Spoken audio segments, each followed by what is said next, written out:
Welcome to Reinventing Professionals, a podcast hosted by industry analyst Ari Kaplan, which shares ideas, guidance, and perspectives from market leaders shaping the next generation of legal and professional services.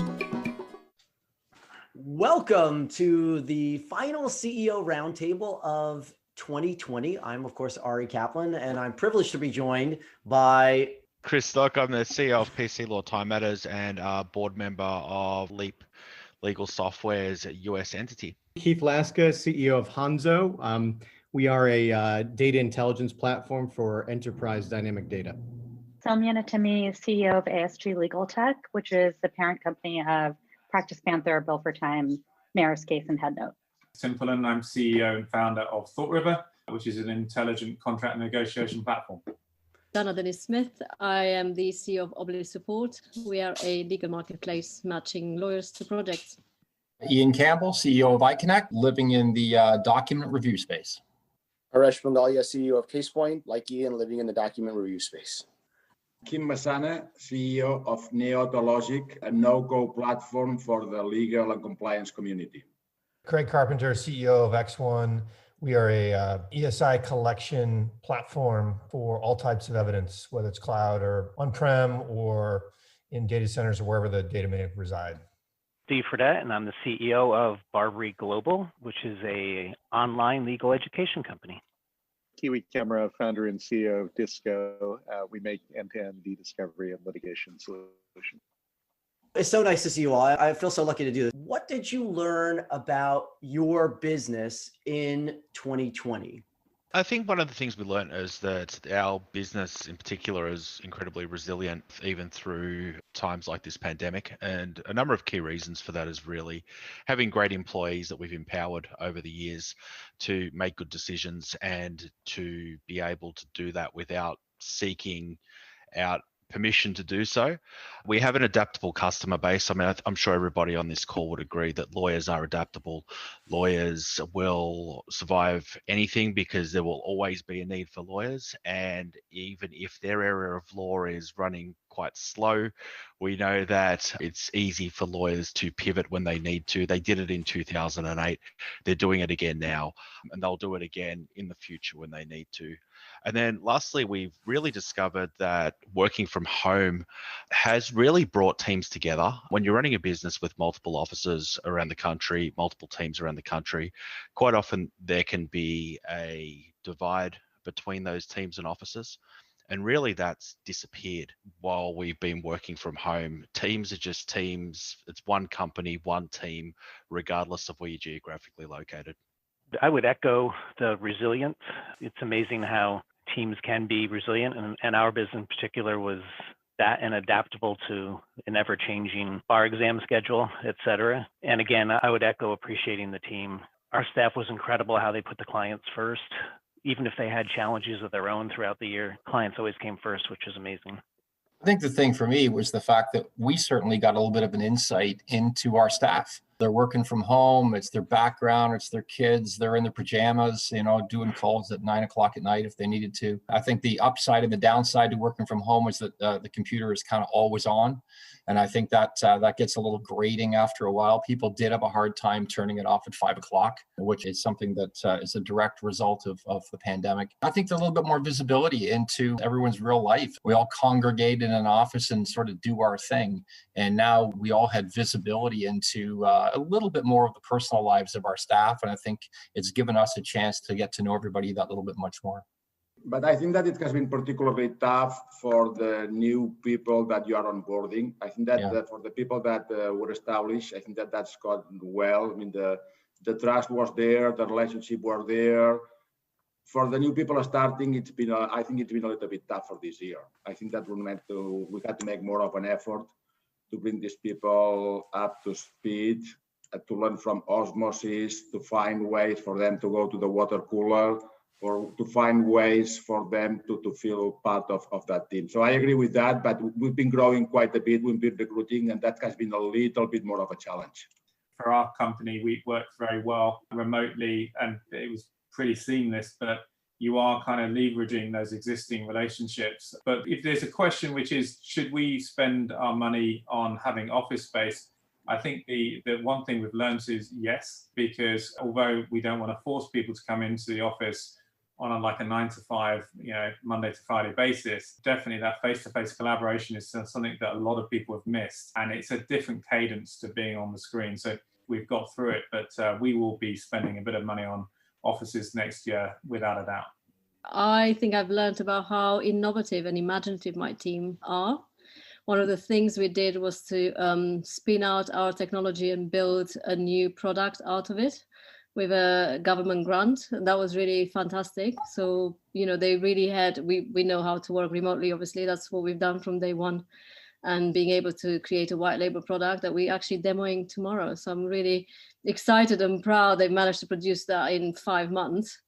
And to also have had the imagination to think about how what we've learned can apply to many millions of businesses really that are coming through and having to accept that people will not want to be in the office full time going forward. So that's really great. And on a kind of more negative note, the other thing I've learned is the danger for women, if you're not looking out for them, that they will reduce their hours and you can lose the talent. I have a lot of women in my team and they had ended up being really in the driving seat for parenting and everything and homeschooling, and they were experts in everything, but that did mean some of them had to reduce hours, and I had to be really, really aware of it because they could be completely overwhelmed. And being able to reassure them, I think it's not just a leadership point, being aware and just knowing that these people are under severe pressure at home and obviously at work, because you don't know what tomorrow brings, right, in a pandemic. So I think that lesson and kind of bringing the focus on what does it mean to be a parent that suddenly has no help and what it can do to your talent and looking out for them, to me, that's a big lesson and many things to do in the future on that front. The really neat thing for, I think, our level, and I think we've all learned this, is that we have access to people globally now. Whereas, like, for example, if I was to recruit someone on our senior leadership, I would want them to be in the geographic area where our office is. I'd want them to come into the office every day. And now I look at it and I'm like, my horizons have opened up where I'm like, I'm okay hiring someone from the Valley or New York or Boston or wherever. And I realize that we're in a unique period and eventually this is going to end and we will be able to come together and we'll fly them in for, a few days, a week, or whatever it is to build the culture and that type of thing. But I think it's really going to accelerate kind of how our organizations function now that we've got access to highly skilled individuals nationally and globally, which is something that I would have never thought of before. Because as an entrepreneur, I don't know about you guys, but I'm a control freak and I like everybody close to me. And now I'm a little bit more open to kind of, having folks elsewhere. This CEO Roundtable is a silver lining that I'm not sure would have occurred but for this. So silver lining. My biggest personal silver lining is I was on the road every week before COVID. So I went from traveling all the time to just a sharp decline of travel. And it was one of my 2020 goals to reduce travel, but it just happened to me. So that was really nice. We have 4 different offices all across the country. And the biggest silver lining for us as a team has just been people coming together in a way that was just broken down by office barriers or product barriers. And as we end this year, it's kind of incredible to sit here and be like, our team is closer than ever in a year that has been so hard and where people haven't seen each other for 9 months. I am also in the camp of wanting to get back to the office and wanting to have that space for brainstorming and have that space for a different type of work where you're not on the screen all the time. But when I think about this year, the biggest silver lining is just the team coming together in a really strong way and being more connected than ever. I would echo what Soumya said. It's a two-sided coin, but from the home front, not traveling nearly as much is really nice. And people appreciate that. The other silver lining, it always used to frustrate me in some ways when you have a really diversified customer base, both geographically and then by vertical. Not frustrated, but it could be challenging trying to add more of them because they're just so distributed in that way. But I think in the pandemic, at least for us, we had some geographies that just kind of hibernated for 3, 6, 9 months, and then we had others that didn't, and they really picked up the slack. And public sector did better than, for example, the travel vertical, at least for us. So, I really grew to appreciate that because, we leaned on it this year. And then I think everyone's been echoing this, but just the resilience and adaptability of people, sometimes without even being directed, was really gratifying, right? People just got stuff done. One of the most interesting things from our perspective at Hanzo, there's always this veneer between corporate and private life where you come to the office, you have to be a certain person and a certain individual. And even if you are open and outgoing, you tend to kind of hide certain elements of your life and personal details. That became impossible during this crisis. And in a way, knowing more about each individual in the company and understanding their personal challenges and other things has been eye-opening for me as a manager. I think as well, the hierarchical and leadership shift has been significant. There's kind of an injection of maturity that's happened where people have the ability to do what they want. If they want to not work between 12 and 2, they don't work between 12 and 2. That level of flexibility has been significant, both on the employee side and on the customer side. All of us have been in meetings where customers have children who are at school or puppies who are yelping or whatever it happens to be. And I think that flexibility and the maturity is probably something that's going to stick with us for some period of time. For me, also a silver lining from a business perspective has been that buyers and our clients can become very comfortable on doing the whole buying journey digitally. From a certain amount, you had to go there. Now they are relaxed that the whole buying journey is going to be online. And I think that this is going to stay. Obviously, there's going to be opportunities for personal interactions and getting to know people on a more deeper level. But on the main selling, on the pipeline, we are not planning on traveling that much. We think that clients have made finally the shift that the whole buying journey can be done online. So I think that this is going to be very positive for us. And then that also has allowed us to be much more relaxed into what geographies we want to go and which ones we don't want to go. Before we were more restrictive. Now we can sell on markets that before were not particularly attractive to us. I used to make it a point to visit every sales territory once a quarter was my goal, which meant I was on the road about 70% of the time. But now, you can pack in New York, Chicago, LA, San Francisco in 4 hours by Zoom. And that's been transformative for me. But I basically believe in the return to pretty close to the old way. I know I'm eager to get back on the road. My sales managers are eager to get back on the road. And I think the Zoom, it's a lot better than I would have guessed. Like Haresh said, I've always been a everybody come to the office guy.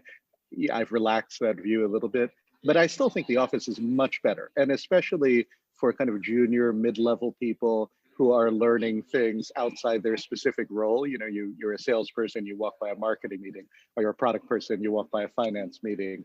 That kind of junior career development, I know it was critical for me, and people are not getting it today. So I just think from a long-term view, it's important to get people back to the office, back to the way it was. It's interesting to see how kind of groups and different types of people have separated in terms of how they view the world. There's the Kiwi camp that I'm a part of myself, which is I have to have that human interaction, involvement face to face. It's just there are so many things that get lost, in my opinion. And then frankly, we have a not small chunk of people who are perfectly happy working from home forever. So I think it's going to evolve, at least for us, and there's going to at least be a monthly get together of everybody, but everybody being in the office every day, I don't know that comes back. I don't think it does. I think we're actually going to go into a hybrid scenario when this is over. I mean, we are looking at reducing footprints where we can and having more collaborative areas. Obviously, once we can all get together in collaboration. I really miss those coffee and water cooler discussions. I think as a CEO, being able to drop into an executive's office and say hello, go and sit down with the support team and just say hello and see what's going on. Yeah, it really keeps your finger on the pulse. And I think doing all of that from home is a lot more difficult. And I don't know that anybody's really cracked the magic line of code for that yet as to how we do that properly all remotely. So I really think that hybrid solution, and also going and seeing clients. I think that the one thing I miss, I used to see a lot of clients, and it's not the same on Zoom, difficult discussions, and we all have difficult discussions with employees and clients. I always feel are much better done in person and a lot more difficult to be had over Zoom. I don't know that we're going to kind of, force everyone to come back to the office, but then now you have this scenario potentially where you've got a team that's getting together, half is in the conference room and half is on video. How's that collaboration going to work, right? Because when we're all on video, because we're all using the same medium, but now when you've got half that are physical or whatever percentage, there's sidebar conversations that are going on, and zooming into a conference room is different than zooming into someone's living room. What we are considering as well is which ones of the offices do we open and which ones we don't, which ones we go with office, which ones we go with hoteling. So it's a lot of options on the table. The only thing is that it's difficult to plan because we have different geographies and the different geographies are at different stage of the pandemic. For example, in Australia, we are going back to the office. We kept the office in New York, and then in London, we are thinking, what do we do? So we might have a very different approach in different geographies. I mean, I think about this all the time, and not least because even now I'm co-working with my 9-year-old, right? So I think there's a very different take that men and women have taken in this crisis. And my husband's in the office and I'm at home doing CEOing and childcaring at the same time. And so I think we have to really step back and reimagine the workplace to fit everybody. One of the most amazing things that I think have come out from this pandemic was the opportunities we were able to create for disabled people that nobody looked at them before, but now they could work from anywhere. We have to create a workplace that is truly inclusive going forward. But the danger is that we return to something that's very comfortable for us and we set the tone and everything flows from us. And that is our leadership role, to really stretch our thinking beyond what we know. We have a leadership problem across the legal sector that is not inclusive of a lot of people like me. And so if we're thinking, well, let's just go back and grow businesses and scale globally, but you need to be on the plane all the time, it means we will stay the same way. And new people with great ideas, imagination, fantastic products will never have the crack they deserve. So I really hope from this crisis, the silver lining will be a real innovative approach to working that works for everybody, not just for the ones at the very top, but for really everybody, including people that can't travel, can't commute, and people like me that have to co-work with their young family. What new skills are in highest demand? I would say it's not so much a skill as much an attitude. It's the soft skills. It's sometimes easy to be aware when you're in the conference room with somebody or walking down the hall and you kind of get that vibe. But you really need to have really positive, kind of self-motivated, engaging, good interpersonal skills or awareness that in a Zoom meeting or a Teams meeting, what someone might be feeling or thinking, or that emotional intelligence is something I think really high. And as I look for new leaders, the biggest thing I look for is really experience in kind of managing remotely, managing over Teams or over Zoom. We have 12 different offices, so we've had some pretty good experience, and I've used to travel to all of them. So I've had to really up my game on kind of over communicating and how do you manage with virtual teams. We've called Zoom the great equalizer all of 2020, because all of a sudden every person is like the same sized box on every call. And there's a lot of things I hate about Zoom, but that's actually been a pretty cool thing. And the thing we've noticed a lot in our company is we have people speaking up in meetings that would never speak up in an in-person setting. So just being aware of that and how you get the voices, like I feel like we have a lot more equal participation in our company and our meetings and dialogues than we did before. And that could just be advancing as a company, but I do think part of that is the virtual world. So that's the other thing we're just thinking a lot about is when we go back to in-person, how do we take some of that goodness that came from being virtual and just having equal voices and bring that back into an in-person world. We've learned more because it's been longer. We've learned that some people do very well at home. Programmers, no problem at all. They're all in their headphones doing their thing anyway, no problem at all. Sales team have always been remote and continue to be remote. But the brainstorming is really tough. We've tried 3 or 4 different kind of collaborative whiteboarding programs and techniques, and they haven't gone well. The results just aren't there. And I think the other thing we find is that the support was really hard. We had our support team on Zoom taking calls that were being rerouted from the office. And that's, anything from I can't print to, how do I install this and how do I do that? So that was the first team that we put back. So we have our Canadian office, which is where support is out of. The entire support team is back in the office. They're the only team that's back in the office. And they're all spread out and they're all social distancing. But that was the one group that we found did not operate well in isolation. As a skill set, are you interested in someone who can have a conversation about something that may be difficult or may require them to be open about change? Absolutely. I mean, we've had a lot of conversations about diversity and inclusion recently just because of everything that's been going on and trying to figure out how do we as an organization be supportive and involved and what is our moral responsibility. How do you think your leadership style will change moving forward? In the main, it's about trusting your people just to get on with the job. So that's one of the big learnings. I was the first person in my company and it sort of grew from there. And if you've had that experience yourself, you will know that there's pretty much not a job in the company I haven't done at some point. Therefore, the instinct is to keep your toe in the water, as it were, in lots of areas. And that's not to do with pandemic. It's just to do with personal development. And my company is growing pretty fast and learning how to kind of let go. But certainly pandemic, I think, has sort of accentuated, because I realized that I was just doing too many Zoom calls with too many people in my company. That forced me to change my leadership style into one that was far more focused on over communicating the objectives, the strategy, and having to be forced to remove myself a bit more from the detail. I'm still involved in the detail in areas, but I have had to reduce that. And I think that that's a much better style of leadership going forwards for our company. I think people, genuinely appreciate the empowerment. Pandemic's forced me to make it a reality. It's not a finished journey yet by any means, but it's certainly something that I'm a big fan of. I agree with all the points that have been made. And I think all those traits were important before the pandemic, during the pandemic, and will be after the pandemic.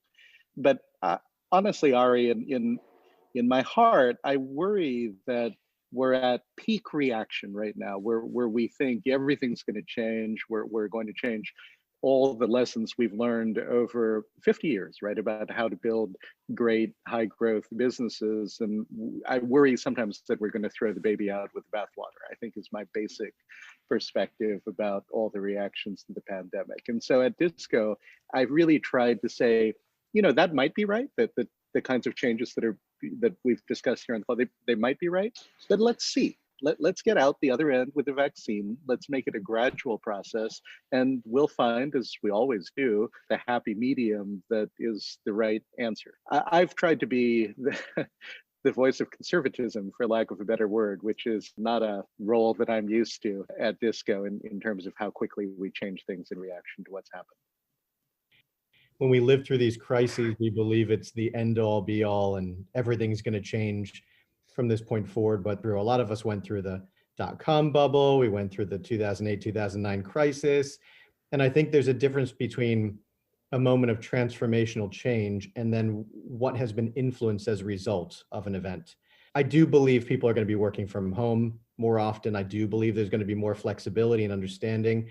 I couldn't agree more with Steve's comments around EQ being just as important as IQ in business, but we will get past this. We will survive. And I wouldn't be surprised if we kind of crawl back into those habits that we had back in January and February of 2020.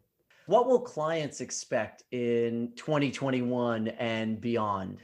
Crises like this just tend to accelerate trends that are already happening. And I feel like that is exactly what's happening here, both from employer and work from home, all the diversity and inclusion stuff that was touched on earlier, and maybe even the client trends that we're seeing. But it's like, yes, you think the world's going to flip upside down, but it's actually, when you pull up from this and you analyze what happened in 2020, it's a lot of the trends that we've seen for the last 5 years, just compressed and accelerated in 1 year and probably next year too. The other silver lining that I'm seeing going into next year is lawyers have simplistically decided they need to adopt technology to survive. And so I think one of the things that we're seeing is just an acceleration. Every passing month, we're seeing more interest in our software, more interest from folks that would never switch or never adopt technology in the first place. And so when I look to 2021, we're actually really excited as a big silver lining to see that acceleration continue and to see more firms that were kind of stuck in the world of 20 years ago start to look to change and start to realize that they need to run their law firms like businesses in order to survive in this new world. I think it's the same. Digital first, I think, is the phrase for next year. They can't avoid it. They've tried really hard. I think they realized, first of all, they worked really well for them. I mean, some of the results from law firms are pretty extraordinary. I mean, they've seen that they've not suffered from allowing people to work flexibly and things like that. But definitely there seems to be much more interest in digital and moving things and getting dashboards and making sure they have visibility of underlying trends in their businesses. So I think it's really exciting. Finally, we can say it's here. Clients are going to need us and all of our people to be sensitive to, do you want to meet in person? Do you want to have lunch? Do you want to have coffee? Because a lot of people are going to say, absolutely, I do. And they expect that. And others are going to say, absolutely, I don't. And then just does the technology or services or whatever each of us and our companies bring to the table Does it work in any kind of environment, specifically hybrid that we talked about earlier? That's just going to be table stakes. If it only works on premise or only works remotely, that's maybe not so good for us. I think we need technology that allows us to be flexible. I think that's just going to be at a premium going forward. It really took a pandemic to force the industry to embrace, a virtual workplace and technology. And we need to understand that as it relates to them as clients. We really have to understand what their pain points are and try to see around the corners for them and kind of lead them out of the woods, if you will. We deal with law firms and we deal with law schools. And I can tell you that Zoom classes for a law professor is not a long-term strategy. And we've got to figure out a better way to, reach out to the students and deliver better education. But those are opportunities for us. I think there was a generational difference, particularly from a technological perspective pre-pandemic. And I think the pandemic's actually really closed that gap. I mean, I think of my grandma who, she's using Zoom now and she'd never touched the computer before. And that actually extends into the business world. With the lawyers that I deal with, there is a millennial group of lawyers that have been adopting technology and adapting to technology for a long time. And there's an older group that have generally steered clear and seen that as the job of the more junior people in the firm to deal with. And it's been thrust on them to learn this technology, and they've realized that it's not that hard. And that gap has really closed because of that, in my view. What are you looking forward to in 2021? Being able to have lunch with all you guys. We're going to be more active in terms of setting up maybe company events, not forcing people to come together, but facilitating people coming together at a more regular cadence, partly because I think some people aren't going to be in the office very regularly. I think that's going to be good. I think people will appreciate that. We will allocate budget because we'll save it on the flights and other things where maybe we get our team together every quarter and we do like a mini offsite, because the collaboration at the team level in terms of strategic planning has been something that's been a little bit more difficult, because usually you'd be able to get your leadership in a room and you'd kind of talk a bunch of stuff out. There's been a frustration I think all of us have felt with the fact that the goalposts keep moving. It's going to be better next month. It's going to go down next month. The numbers are better. We can start to travel. Oh, no, we can't. Hey, they're going to, oh, no, that's not going to happen. Oh, now everything's closed. Oh, now everything's really, really closed. Oh, now everything's really, really, really, really closed. And I think that's a little frustrating for all of us. We're all CEOs who are trying to do planning. We're trying to do long-term strategic thinking. And I think there is a level of frustration too. I'm looking forward to the goalposts being solidified so that we all know what we're shooting toward and we can make the appropriate decisions based on something a little more concrete. I'm quite used as a founder CEO to ever changing everything, really. That's part of maybe the charm of the job. We're quite good at managing change that's almost constant. But I think that kind of global framework of more collaboration is a good voice to have buzzing away in the background, against which you can feel that maybe you get a little bit more certainty, at least the policy level. And that can give maybe a different tone to all of our negotiations and discussions. And maybe that's some kind of level of certainty. Taking a proper vacation. Turning the page, understanding that uncertainty is our new norm. So you've just got to be more flexible in how you think about things and how you adapt. And there is no going back to what was. Those goalposts are going to keep moving on us. So let's just be flexible. Being able to work from home again rather than home from work. And I think that's really happened to everybody. And I think it's been okay for us because we've always done that. That's expected. That's part of our job. But for all of our staff, for them being able to work from home and have it as a optional privilege again, rather than homing from work. Thank you all for having such a candid, generous conversation. It's a privilege for me to be hosting these discussions, and I hope to continue to do it next year. And I just wanted to say I'm grateful to you, and I wish you and your families a great holiday and a happy new year. Thank you, Ari. Thanks, everyone. Bye. Awesome. Bye. Bye, everybody. Bye. Thank you for listening to the Reinventing Professionals podcast. Visit reinventingprofessionals.com or arikaplanadvisors.com to learn more.